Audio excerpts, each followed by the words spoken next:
So, para siyang meat, pero hindi siya meat, guys. Made to sa plant-based and soy pea.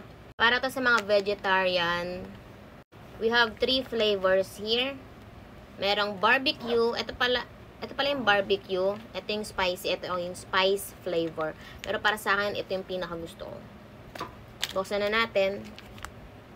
Kasi medyo hindi siya maanghang eh. Pero nakalagay spicy flavor. Pero hindi ako naanghangan sa kanya. Ito yung itsura niya.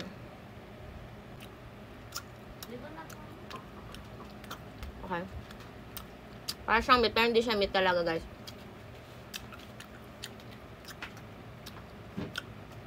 Ayan, plant-based siya and soy pea. Ayan yung mga ingredients niya. Pero mukha siyang meat, diba? Ayan. Kaya kung kayo nagda-diet kayo, guys.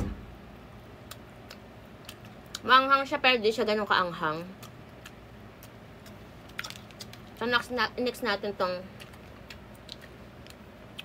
barbecue. Ito yung barbecue.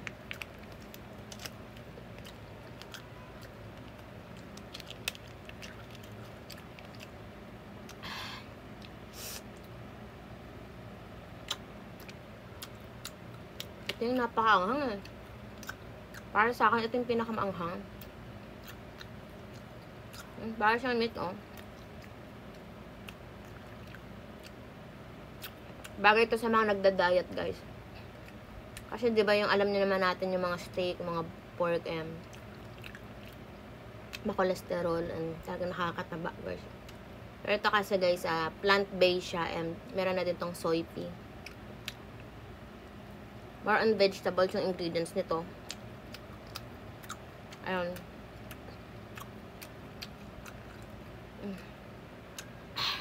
Mas maanghang to. Barbecue to. Ito spicy. Pero mas maanghang to, be. Kung ako sa inyo, ito. Try nyo. Mas maanghang yung isa kasi sa spicy. Kasi sa spicy. So, ito na yung spicy flavor.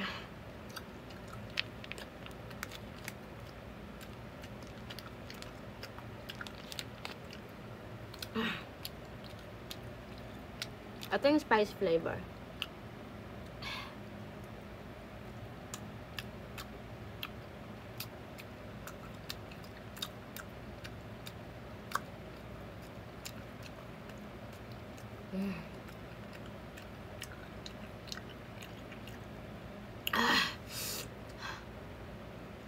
Maghalo-halo na yung anghang-anghang.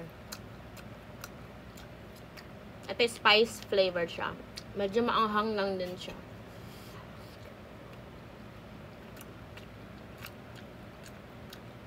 Sarap. Para siyang steak. Para vegetable siya, guys.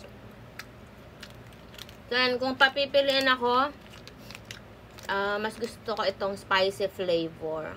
Hindi siya ganun kaanghang. Ito yung pinakamaanghang. Sumunod ito. Maanghang din to pero hindi ganun kaanghang. Ito, piliin nyo yung spicy flavor. Lagay ko sa yellow basket.